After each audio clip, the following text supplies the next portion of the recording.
Yang dia lihat ya tadi itu bukan bapaknya, tapi pocong yang dia lihat.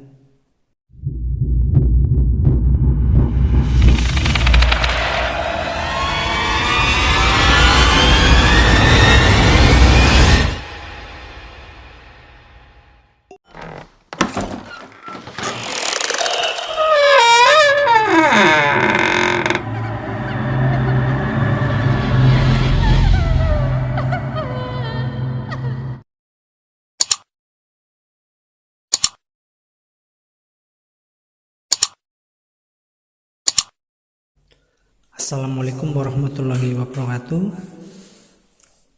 Bertemu kembali bersama saya masih di channel Sunyaruri. Pada kali ini saya akan menceritakan kisah dari narasumber yang bernama Mbak Mei ya. Mbak Mei ini berasal dari kota yang dijuluki kota santri, dan juga kota ini katanya dijuluki juga sebagai kota membunuh tanpa menyentuh, seperti itu. Jadi ketika Mbak Mei ini sekarang sudah berumur sekitar 25 atau 24 tahun ya.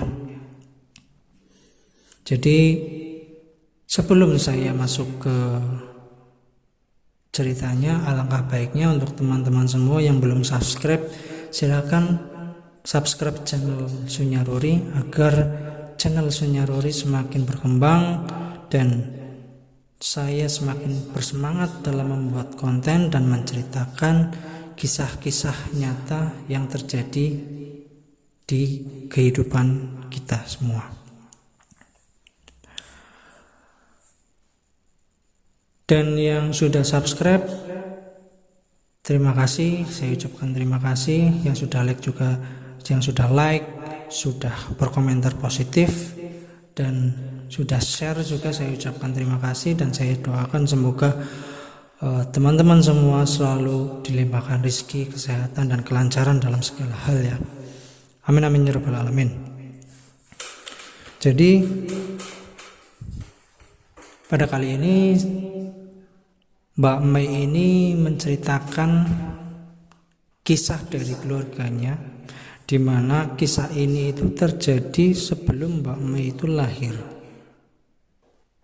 Dan Mbak Mei ini punya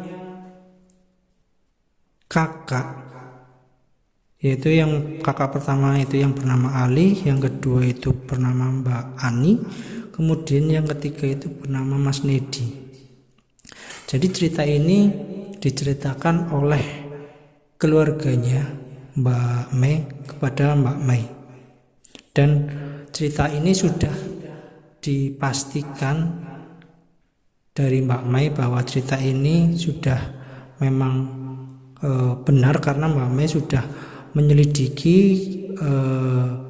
ke saksi-saksi yang pada waktu itu menyaksikan ataupun mengetahui kisah yang dialami atau peristiwa yang dialami oleh keluarganya Mbak Mei. Seperti itu. Jadi Mbak Mei ini punya kakak ya.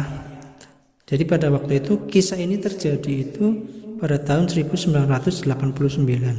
Pada waktu itu kakaknya yang ketiga ini, si Mas Nedi ini belum lahir ya. Jadi pada waktu itu bapaknya Mbak Mei ini bekerja sebagai karyawan di perusahaan yang kantornya itu dekat dengan rumahnya. Dan ibunya adalah dia itu usaha ya, usaha warung makan gitu. Dan warungnya itu pasti ramai karena dikunjungi oleh karyawan yang berada di tempat kerja bapaknya ini. Jadi awal mula kejadian ini adalah ketika awal ibunya Mbak Mei ini mengandung si Mas Nedi ini. Jadi kejanggalan itu mulai terjadi. Pertama yaitu kejanggalan yang dirasakan adalah kok sekarang warung jadi sepi gitu ya. Padahal biasanya ramai. Dan orang atau karyawan yang lewat di depan rumah di warung makannya ibunya Mbak Mei itu selalu tutup. Padahal warung itu sebenarnya itu selalu buka. Dan kemudian ibunya itu seringkali mendapati di depan rumahnya atau di depan warungnya itu ada banyak berceceran tanah merah ya.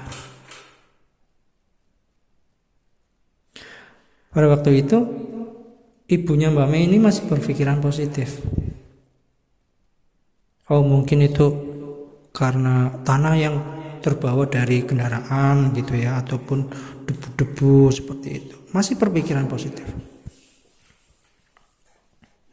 Kemudian ada lagi.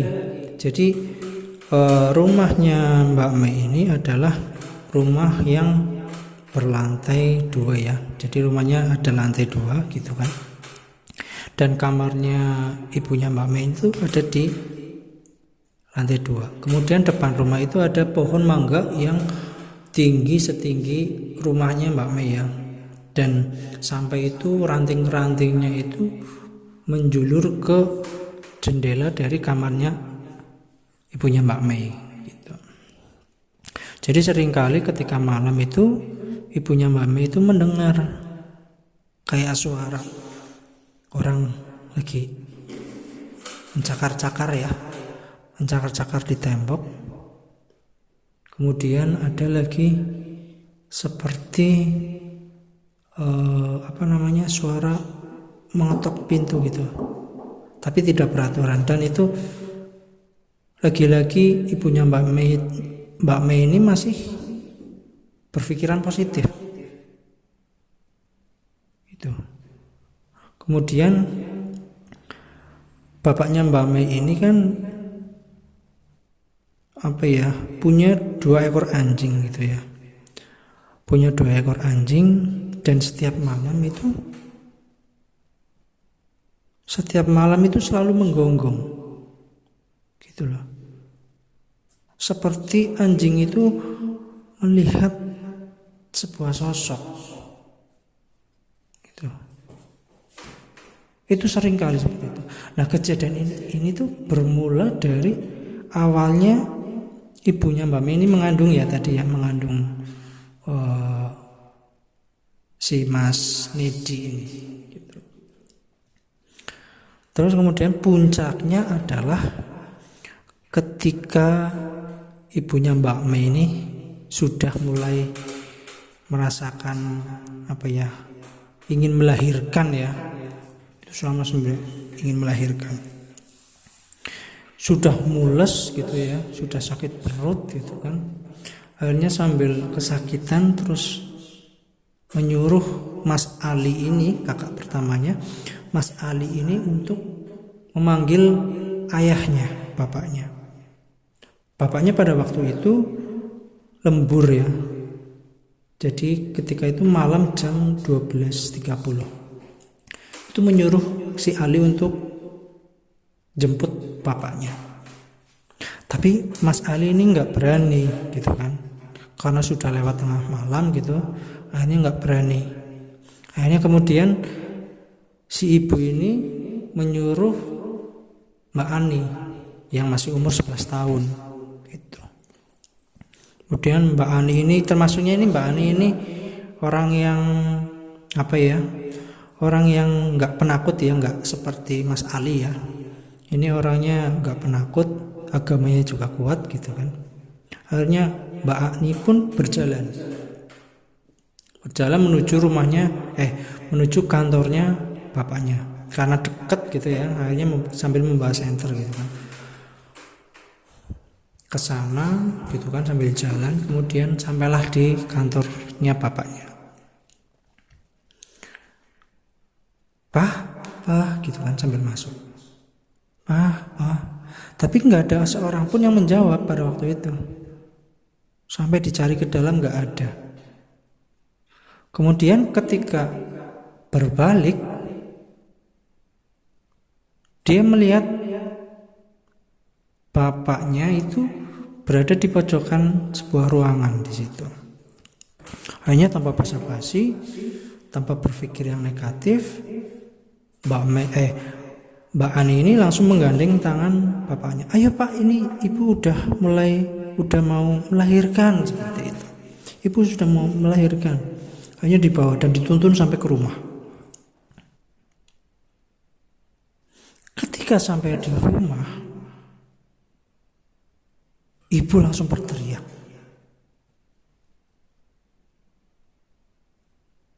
Dek, bukan dek, itu bukan papa dek.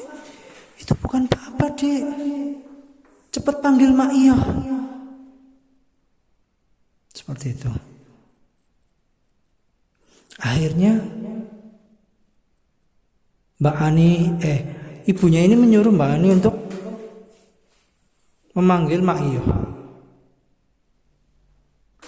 Mak Iyo ini adalah adiknya dari bapaknya ya.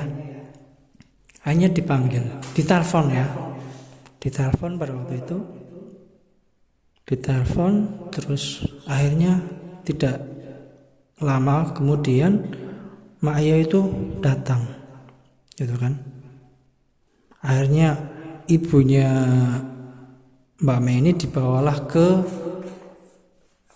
dukun bayi ya yang dekat, karena pada waktu itu nggak ada bidan yang dekat, nggak ada rumah sakit ataupun puskesmas yang dekat seperti itu. Dibawalah ke dukun bayi. Ketika sudah dibawa ke dukun bayi, semuanya ini kan semuanya kan ikut ya, termasuk bapaknya ini gitu kan. Jadi bapaknya itu ketika sampai di rumah, ketika si ibu ini berteriak, bapaknya ini cuman diem gitu loh, nggak ngomong apa-apa, cuman diem sambil ngeliatin gitu, tapi dengan pandangannya itu dengan pandangan kosong gitu loh. Mereka semua ikut ke dukun bayi ya.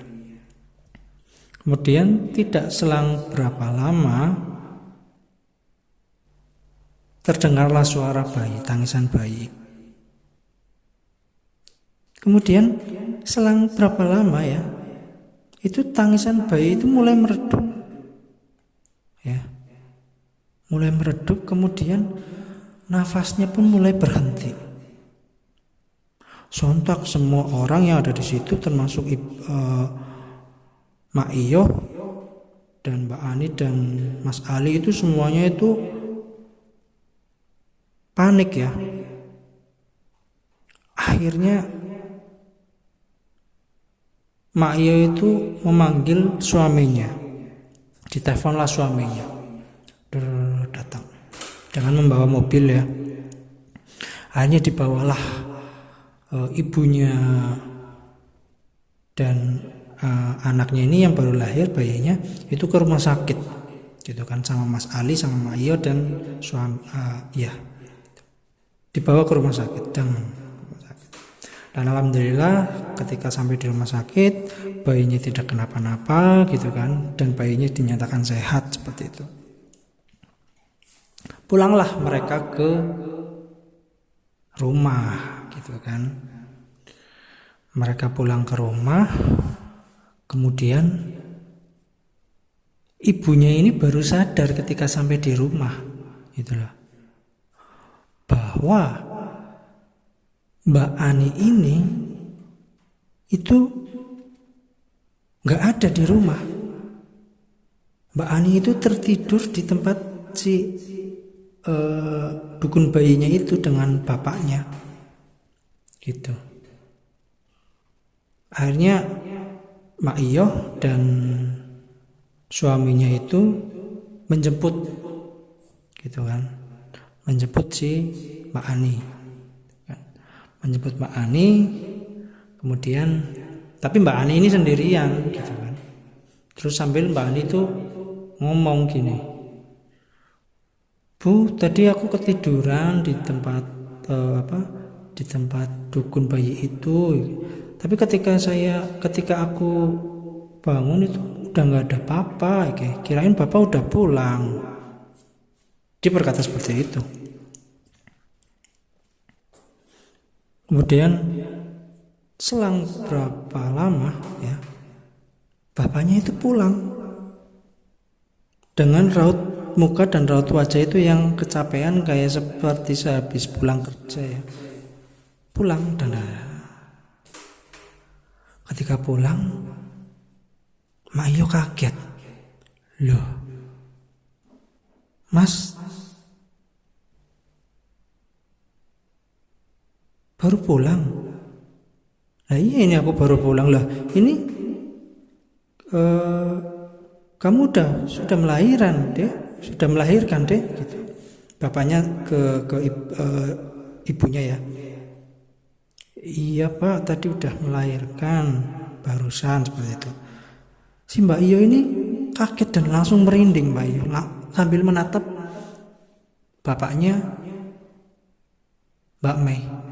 Loh, terus tadi itu yang sama Mbak Mei itu siapa, Mas? Seperti itu. Akhirnya di situ ada perdebatan ya. Nah ini aku baru pulang kok, ini tadi ada kerjaan banyak di kantor, seperti itu jawabnya bapaknya. Akhirnya ibunya pun ini bercerita bahwa yang dia lihat ya tadi itu bukan bapaknya, tapi pocong yang dia lihat. Astagfirullah, semua orang seperti itu. Kemudian sontak Mbak Ani ini nangis di situ. Mbak Ani nangis. Akhirnya setelah itu ditenangkan oleh bapaknya, akhirnya keadaan pun sudah normal ya setelah itu ya. Akhirnya sudah, dan keesokan harinya itu ketika sudah 40 hari ya. Jadi ini kepercayaan, mungkin kepercayaan itu kan masing-masing ya, mungkin adat juga. Jadi kepercayaannya keluarganya Mbak Meni ketika 40 hari kan itu menamai bayi ya, dan itu diinin dengan selamatan di rumah gitu kan. Setelah itu barulah dinamakan Mas Nedi ini gitu. Nah setelah itu semua sudah pada pulang gitu kan, setelah setelah acara tasyakuran dan memberikan nama itu, orang-orang yang ada di situ itu sudah pulang. Ketika sudah pulang, terus kemudian ibunya Mbak Meni menyusui ya, karena si Mas Nedi ini itu nangis-nangis terus ketika itu. Semalaman itu nangis-nangis terus. Setelah itu terus akhirnya diminumlah ASI gitu kan, akhirnya menyusui. Ketika sudah tidur ya, akhirnya kan dilepas itu ya, dilepas. Kemudian ibunya Mbak Mei ini menemukan ada banyak sekali rambut yang ada di mulutnya Mas Nedi yang ketika itu masih bayi ya, gitu loh. Sontak kaget. Kemudian akhirnya cerita ke suaminya. Bapaknya Mbak Mei pun akhirnya panik ketika melihat itu. Akhirnya dia tuh langsung sontak pergi keluar. Kemudian bapaknya Mbak Mei itu memanggil seorang sesepuh ya yang ada di sana, memanggil seorang sesepuh yang ada di sana. Dipanggillah sebut saja Pak Teji ya. Pak Teji ini terus datang terus kemudian Pak Teji ini melihat sekeliling rumah. Melihat sekeliling rumah. Ketika melihat sekeliling rumah, akhirnya Pak Teji ini keluar ke rumah sambil memutari rumah, ya, rumahnya Mbak Mei. Ketika sudah memutar, kemudian Pak Teji ini melihat di belakang rumah itu ada sebuah rumah kosong yang memang sudah hampir roboh, ya, dan hanya tersisa mungkin kamar mandinya, ya, dan sisa-sisanya itu sudah berantakan, sudah roboh, sudah hampir roboh lah, seperti itu. Itu rumah kosong itu, ya. Kemudian Pak Teji ini meminta bantuan ke bapaknya, Mbak Mei. Pak, ayo temani saya ke sana, gitu kan. Ketika ke belakang sana, ke rumah yang ini, yang kosong ini, kan ada pagar gitu, ya. Ada pagar gitu kan. Terus Pak Teji ini, Mas, ada tangga enggak? Ini lebih enak kalau pakai tangga gitu kan. Kalau misalnya ini kan jadi enak nanti ininya turunnya ke sana. Oh iya. Akhirnya bapaknya Mame ngambil tangga gitu kan. Ambil tangga, terus kemudian bapaknya Mbak Mei itu disuruh untuk masuk ke dalam sana untuk mencek rumah tersebut. Akhirnya diceklah rumah tersebut oleh bapaknya Mbak Mei, gitu kan. Dicek, terus masuk ke dalam. Kemudian bapaknya Mbak Mei itu melihat banyak sesaji di dalam rumah itu. Dan yang lebih menyeramkan lagi, di situ ada foto, yaitu foto keluarga dari Mbak Mei. Kemudian di situ juga ada tas kresek, ya, berwarna hitam. Dibukalah oleh bapaknya Mbak Mei ini. Ketika dibuka, yang ada di dalam itu adalah ari-ari bayi, dan kemudian ada boneka yang sudah ditusuk-tusuk.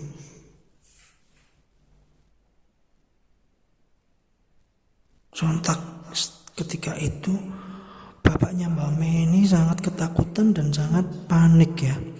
Akhirnya lari, terus memanjat pagar, turun, dan kemudian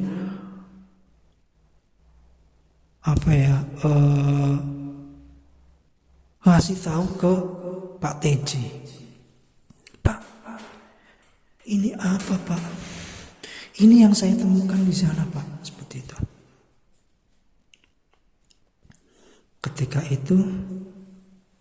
Ketika Pak Teji melihat, kemudian Pak Teji langsung, Pak, coba Bapak itu gali lagi kuburan dari ari-ari anak Bapak.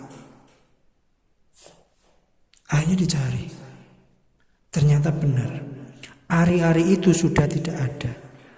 Dan yang di dalam plastik itu adalah ari-ari dari Mas Nedia. Seperti itu. Langsung akhirnya ketika itu Pak Teji ini langsung membacakan doa, ya. Langsung membacakan doa. Ketika itu si Nedi ini, bayinya ini, itu nangis terus gitu loh. Akhirnya didoakan terus oleh Pak Teji. Tidak selang berapa lama, ketika doa itu dilantunkan, Mbak Ani datang dan langsung menggendong Mas Nedi yang masih bayi. Sambil berkata, "Nduk, kowe aja nulungi keluarga iki ya, Nduk." Sambil nyengir ya, sambil tersenyum, tapi tersenyum yang menakutkan. Dan langsung ketika itu orang yang berada di situ itu merasa keheranan dan merasa takut.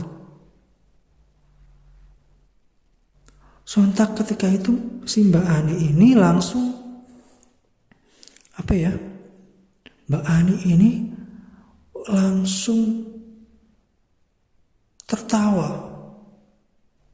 Wah,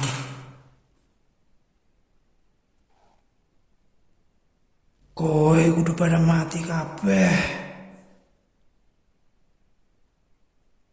Kalian semua harus mati. Itu yang dikatakan oleh Mbak Mei. Kemudian Pak Teji ini mencoba untuk berkomunikasi dengan Mbak Mei ya. Kamu ini siapa? Kamu ini suruhan siapa? Saya diutus untuk membunuh kalian. Seperti itu. Dan sebentar lagi anak ini akan cacat seumur hidup. Sontak semua orang yang berada di situ itu merasa ketakutan. Dan bapaknya Mbak Mei pun itu tidak berani untuk mendekat ke Mbak Ani ya, yang waktu itu menggendong Mas Nedi itu dengan cara jadi seperti ini ya, gendongnya ya, dipegang kakinya seperti ini. Terus kemudian Pak Teji itu mulai melantunkan lagi doa-doanya. Sebelum Pak Teji ini melemparkan tasbih ya, itu Pak Teji ini si Mbak Ani ini kayak seperti marah. Kemudian akhirnya bayinya ini dilempar diinikan ke tembok ya 2 kali. Sontak semua itu pada histeris di situ. Kemudian bapaknya Mbak Mei ini langsung merebut bayinya, kemudian Mbak Ani ini langsung ditampar oleh bapaknya. Sadar dong, sadar gue. Hanya seperti itu. Hanya tidak lama ketika ditampar mulai sadar ya Mbak Ani ini. Tapi masih meringis seperti tidak kesakitan seperti itu. Dan sambil berkata, teruskan ayo, terus tampar dan terus siksa anak ini, seperti itu. Sosok ini berkata seperti itu. Semua pada ketakutan. Akhirnya ketika itu dilemparlah tasbih oleh Pak Teji. Kemudian hampir sadar. Ketika itu Mbak Ani hampir sadar. Terus Mbak Ani ini meminta tolong. Pak, tolong Pak, ini ada rantai panas sekali ini Pak, di sini Pak, rantainya panas Pak. Pak tolong Pak, rantainya panas Pak. Seperti itu. Kemudian Pak Teji ngomong, kamu itu bodoh. Itu hanya tasbih kok dibilang rantai. Sudah sekarang kamu keluar dari sini. Kalau tidak saya akan membacakan doa-doa untuk kamu. Seperti itu. Pak Teji berkata seperti itu. Akhirnya dibacakanlah doa-doa ke Mbak Ani ya, ke Mbak Ani. Kemudian lama-kelamaan Mbak Ani itu sadar. Ketika sadar, Mbak Ani itu langsung menangis dan langsung lemes ya, keadaannya itu lemes. Kemudian dia pun nangis seperti itu. Akhirnya ketika itu semua orang yang ada di situ tuh paniknya sudah mulai mereda. Tinggal bapaknya ini dan ibunya ini mulai panik karena si bayi ini mulai seperti hampir mau kehabisan nafas ya. nafasnya itu sudah mulai pelan lagi. Kemudian karena panik ya, mereka itu langsung membawa bayinya mereka itu ke rumah sakit. Dan ketika di rumah sakit, bayi itu dinyatakan ada organ bagian tubuhnya yang sebelah kanan itu semua itu tidak bisa digerakkan secara normal dan tidak bisa berkembang secara normal untuk yang badan yang bagian kanan ya. Akhirnya sampai sekarang pun Mas Nedi ini dia itu cacat di bagian badan sebelah kanan ya. Itu nggak bisa digerakkan gitu loh. Yang hanya bisa digerakkan itu anggota badan yang ada di sebelah kiri. Seperti itu. Jadi itu adalah kisah yang bisa saya berikan dan saya ceritakan dengan apa adanya. Semoga cerita ini bisa diambil hikmahnya, bisa diambil nilai positifnya untuk teman-teman semua. Dan untuk teman-teman yang sudah subscribe dan sudah mendengarkan cerita ini dan sudah like dan sudah berkomentar dengan positif, saya ucapkan terima kasih. Dan saya juga doakan semoga teman-teman semua selalu dilimpahkan rezeki, kesehatan, dan kelancaran dalam segala hal ya. Amin ya rabbal alamin. Untuk itu, jadilah cerita ini sebagai cerita yang bisa diambil hikmahnya ya. Akhir kata dari saya, apabila ada kata-kata yang kurang berkenan atau ada penyampaian saya yang kurang berkenan, saya mohon maaf yang sebesar-besarnya. Wabillahi taufiq wal hidayah. Wassalamualaikum warahmatullahi wabarakatuh.